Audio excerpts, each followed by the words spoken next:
दैनिक जागरण अखबार खबर की बात कर लेते हैं। तारीख है 10 सितंबर 2020। ये देखिए, कंगना रनौत के कार्यालय पर चला बीएमसी का बुलडोजर। जी हाँ, जी हाँ, सुशांत की मौत के मामले में शिवसेना और अभिनेत्री कंगना रनौत के बीच काफी तीखी बयानबाजी चल रही है। इस बीच अब खबर ये आ रही है कि कंगना रनौत के जो बृहन मुंबई म्युनिसिपल कॉरपोरेशन है, बीएमसी है, उन्होंने कंगना रनौत के घर पर बुलडोजर चला दिया है।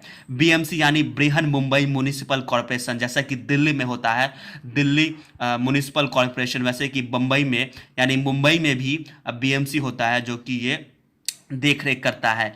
और ये देख सकते हैं कि बांद्रा में, जो मुंबई में स्थित जगह है, दफ्तर है कंगना रनौत का, वहाँ पे तोड़फोड़ करना शुरू कर दिया था।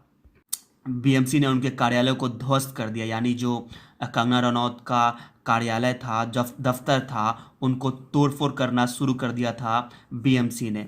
इसके बाद क्या हुआ कि बीएमसी ने नोटिस चिपका दिया उनके घर पर। 24 घंटे में अवैध निर्माण का जवाब मांगा था उन पे, लेकिन कंगना रनौत के वकील ने उनके वकील ने बीएमसी से बोला कि नहीं, मुझे 1 सप्ताह का समय दीजिए कि मैं इसमें आपको जवाब दे दूंगा। लेकिन क्या हुआ, अगले ही दिन बीएमसी ने अपना बुलडोजर चलाना शुरू कर दिया और तोड़फोड़ करना शुरू कर दिया। इसी बीच कंगना के वकील वहां पहुंचे और जो बीएमसी तोड़फोड़ कर रहे थे वहां रोकने की कोशिश की तोड़फोड़ को। लेकिन क्या हुआ कि वकील ने वीडियो कॉन्फ्रेंसिंग के जरिए बॉम्बे हाई कोर्ट में कार्रवाई रोकने की अपील की और आखिर हाई कोर्ट ने आदेश दिया कि इसे तोड़फोड़ को रोक दी जाए। और लेकिन अब तोड़फोड़ काफ़ी हद तक तोड़फोड़ हो चुकी थी, लेकिन बॉम्बे हाई कोर्ट ने कार्रवाई की है और बोला है कि इसे तत्काल रोक दिया जाए। ये खबर है। चलिए एक और खबर की बात कर लेते हैं। जो स्टूडेंट है, खास करके जो छात्र वर्ग है, उनके लिए खबर है कि सुप्रीम कोर्ट ने खारिज कर दी है नीट टालने की मांग। जी हाँ, नीट यानी राष्ट्रीय पात्रता सह प्रवेश परीक्षा, नीट टालने की मांग कर दी है सुप्रीम कोर्ट ने। वही आपको बता दें कि याचिकाकर्ताओं ने कोरोना महामारी के आधार पर कोर्ट से परीक्षा टालने की गुहार लगाई थी, जिसमें नीट का आयोजन 13 सितंबर को होना था। और यह पहला मौका नहीं था कि जब शीर्ष अदालत ने इस मांग को ठुकराई हो। इससे पहले भी आपको बता दें कि गैर भाजपा शासित, जो कि भाजपा शासन नहीं करता है जिस स्टेट में, उन्होंने भी नीट और जेईई को रोकने की याचिका सुप्रीम कोर्ट में लगाई थी, लेकिन सुप्रीम कोर्ट ने भी इसे खारिज कर दी। अब यह तय माना जा रहा है कि शायद 13 सितंबर को नीट का एग्ज़ाम होगा। और आपको बता दें कि जो स्टूडेंट हैं, छात्र हैं, वो अपनी तैयारी पूरी जोर और शोर से करें, क्योंकि हो सकता है कि 13 सितंबर को ही आपका नीट का परीक्षा होना तय हो। जैसा कि आपको मैंने पहले बताया था कि प्रधानमंत्री नरेंद्र मोदी वर्चुअल सम्मेलन करेंगे, यानी वर्चुअल मीटिंग करेंगे बिहार के लोगों के साथ। गौर करने वाली बात यह है इसमें कि 294 करोड़ की सौगात लाने वाले हैं प्रधानमंत्री नरेंद्र मोदी। और ये कयास ये लगाए जा रहे हैं कि प्रधानमंत्री 294 करोड़ की मत्स्य, पशुपालन और कृषि से संबंधित परियोजनाओं का शिलान्यास और उद्घाटन करेंगे। तो देखते हैं क्या होता है, आपको पूरी खबर बताएंगे। अगर उद्घाटन, शिलान्यास अगर करते हैं बिहार में, किस तरह से करते हैं, तो आपको इस खबर की जानकारी आपको बिल्कुल देंगे। और ये खबर आप देख सकते हैं कि पूर्व मंत्री सिद्दीकी समेत सूबे में 1498 नए संक्रमित और 10 की मौत हो गई है। पटना और मुजफ्फरपुर खबर की हम बात कर रहे हैं। जैसा कि आप जानते हैं कि पूर्व मंत्री और आरजेडी यानी राष्ट्रीय जनता दल के वरिष्ठ नेता अब्दुल बारी सिद्दीकी भी कोरोना संक्रमित हो गए हैं और उन्हें पटना एम्स में भर्ती कराया गया है। आप देख सकते हैं इनकी तस्वीर।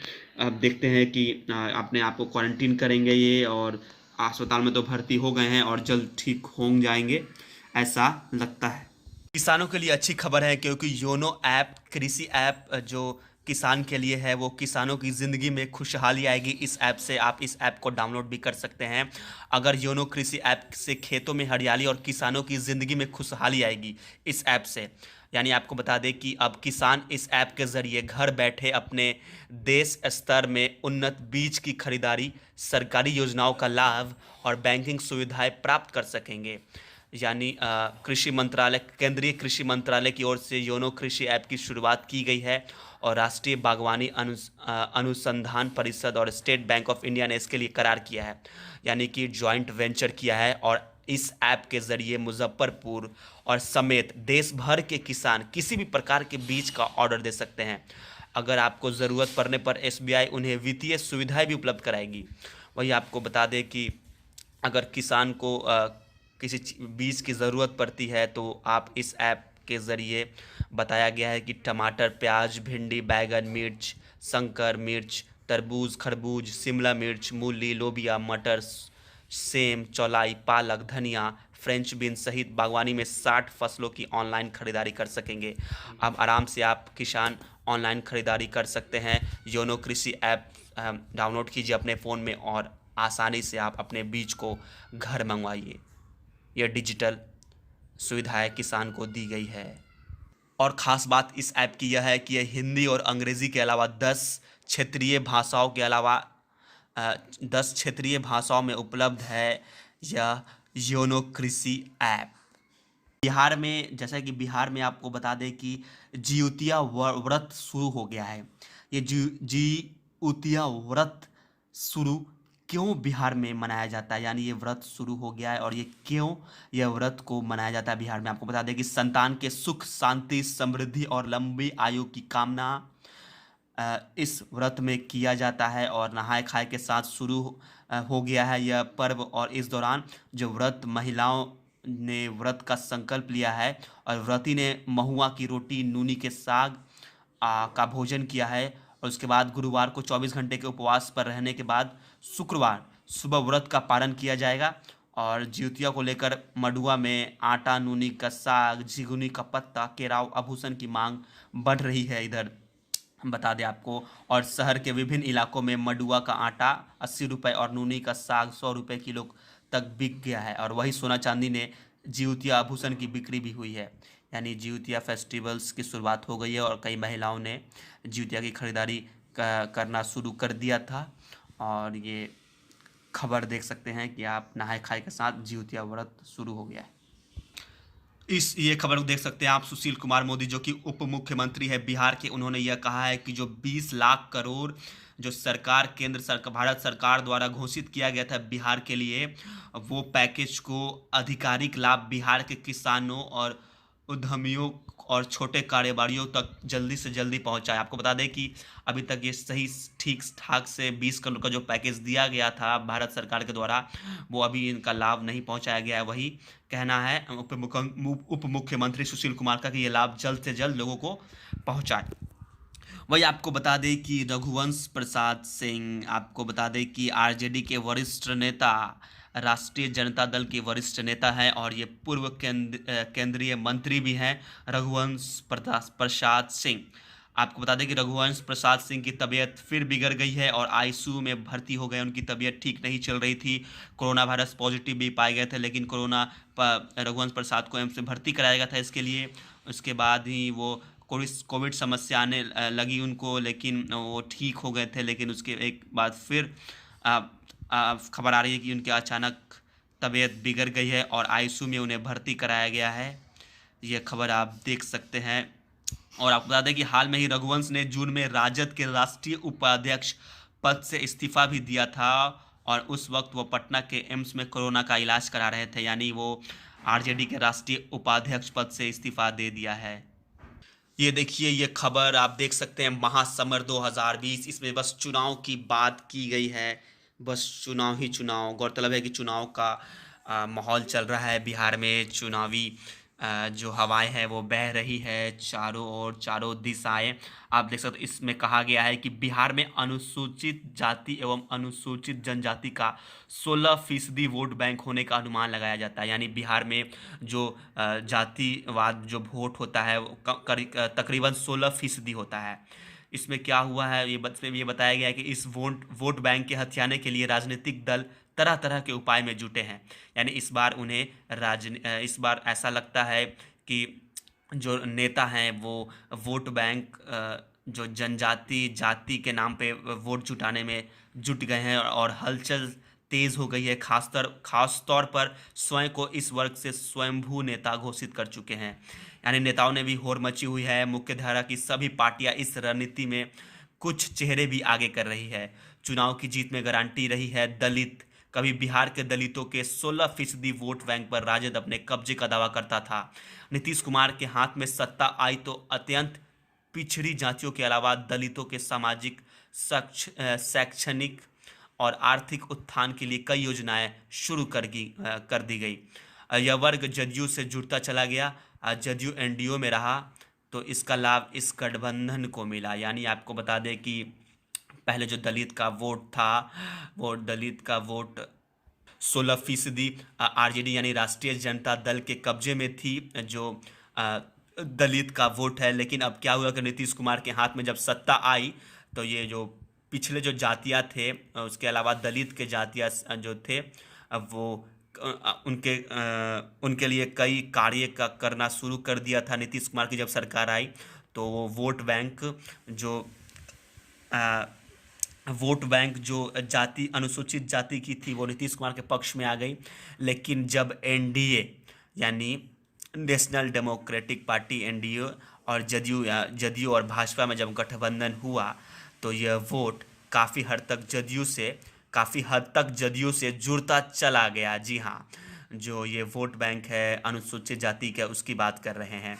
लेकिन 2020 के चुनाव के पहले इस वोट बैंक पर असली दखल साबित करने की होड़ मची हुई है और लोजपा और हम जैसी पार्टियां इस खेल में ज़्यादा सक्रिय हैं। यानी लोजपा की जो पार्टी है, रामविलास पासवान की जो पार्टी है और हम यानी जीतन राम मांझी हिंदुस्तान अवाम मोर्चा की जो पार्टी है इस खेल में ज़्यादा सक्रिय नज़र आते हैं। यानी वो जाति की वोट जो लेने इस जो पिछड़े वर्ग की जाति का वोट लेने में ज़्यादा वो आगे नज़र आ रहे हैं लगता है।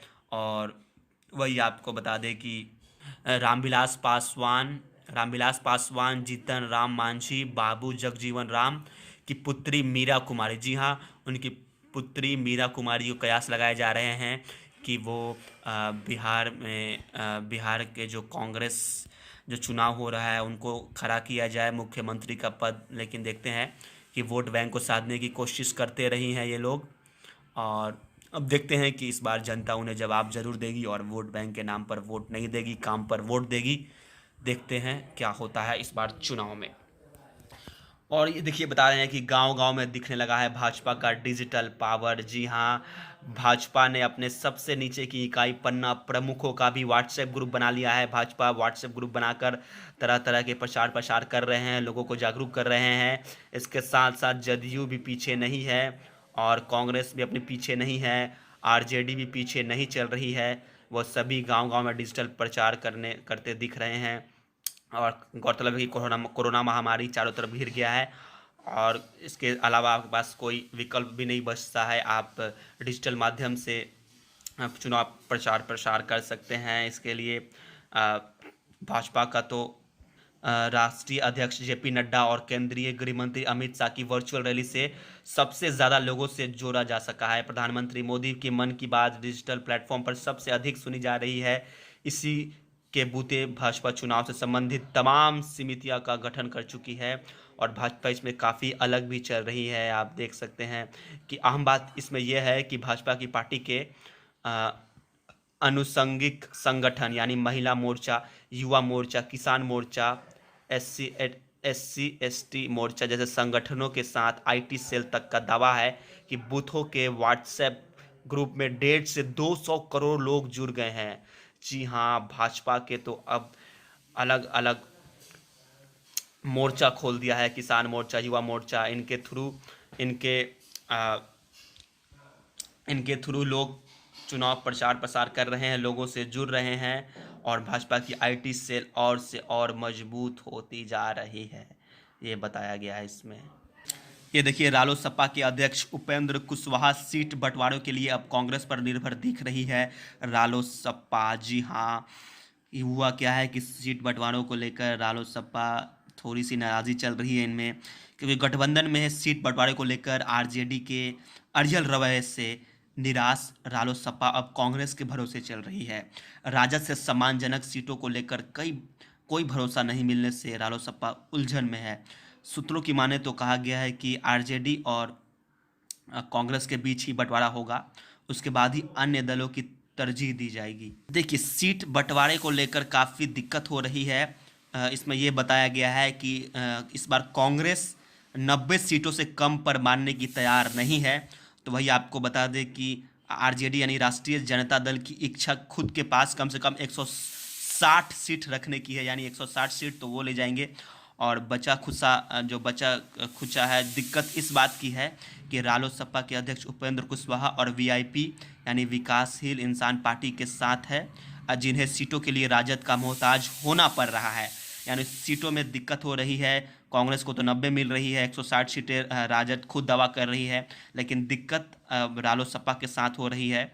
वही आपको बता दें कि पिछली बार जब महागठबंधन में उसे 43 सीट मिली थी, रालोसपा को पिछले गठबंधन में 43 सीट मिली थी, जिनमें से 27 पर उन्हें जीत मिली थी। लेकिन इस बार देखते हैं कितनी सीटों का बंटवारा होता है और कितने सीट रालोसपा के पास पहुंचती है। देखिए, ये खबर आपके लिए है। आप देख सकते हैं कि हाई कोर्ट ने सुप्रीम कोर्ट को यह जानकारी दी है कि 2556 मामले सांसद और विधायकों के खिलाफ लंबित है। यानी अब भी जो देश के नेता है, विधायक है, आपको बता दें कि सुप्रीम कोर्ट को सभी हाई कोर्ट ने से मिली जानकारी के अनुसार देश में नेताओं के खिलाफ 4442 आपराधिक मुकदमे चल रहे हैं। और इनमें गौर करने वाली बात यह है कि 2556 ऐसे मामले हैं। बता दें कि सुप्रीम कोर्ट को सभी हाई कोर्ट से मिली जानकारी के अनुसार देश के नेताओं के खिलाफ 4442 आपराधिक मुकदमे चल रहे हैं। और इसमें गौर करने वाली बात यह है कि 2556 ऐसे मामले हैं जो कि वर्तमान में यानी अभी जो सांसद हैं तथा विधायक हैं उनके खिलाफ मुकदमे लंबित है, यानी अभी तक मुकदमे की सुनवाई नहीं हुई है। यह केस जैसे पड़ी हुई है, ये पेंडिंग चल रही है केस। और इसमें सबसे गौर करने वाली बात यह है कि बिहार में चुनाव आ रहे हैं और इस चार्ट में सबसे ऊपर उत्तर प्रदेश है, जहां जनप्रतिनिधियों के खिलाफ 1217 मामले लंबित है। और इनमें से बिहार की बात कर लेते हैं तो आपको बता दें कि बिहार में 531 मामले में से 256 मामले में ऐसे हैं जो कि वर्तमान में जनप्रतिनिधि आरोपित है। यानी 531 मामले ऐसे हैं जो कि वर्तमान में जो सांसद है, विधायक हैं, उन पे जो केस है वो पेंडिंग चल रहा है। और ये गौर करने वाली बात यह है कि सुप्रीम कोर्ट ने सभी उच्च न्यायालयों के रजिस्ट्रार जनरल को ऐसे लंबित मामलों का विवरण पेश करने को निर्देश दिया था। और इस मामले में न्याय मित्र की भूमिका निभा रहे वरिष्ठ अधिवक्ता विजय हंसारिया ने सभी हाईकोर्ट से मिले विवरण को संकलित करके अपनी रिपोर्ट शीर्ष अदालत को सौंप दी है। अब देखते हैं कि सुप्रीम कोर्ट क्या निर्णय लेता है इसके लिए। देखिए, उत्तर प्रदेश के पहले मुख्यमंत्री गोविंद वल्लभ पंत को कौन नहीं जानता है। भारतीय स्वतंत्रता सेनानी और भारत के चौथे गृह मंत्री गोविंद वल्लभ पंत रह चुके हैं, यानी होम मिनिस्टर रह चुके हैं चौथे। आपको बता दें कि अंग्रेजी शासन के खिलाफ आंदोलन में हिस्सा लेना शुरू किया और 1921 में राजनीति में कदम रखा। फिर महात्मा गांधी 1930 में महात्मा गांधी के दांडी मार्च में भाग लिया और 1950 से 1994 तक उत्तर प्रदेश के मुख्यमंत्री रहे। और राजभाषा की हिंदी राजभाषा के रूप में प्रतिष्ठित कराने में उनका महत्वपूर्ण योगदान भी रहा और भारत रत्न अवार्ड से सम्मानित भी हो चुके हैं।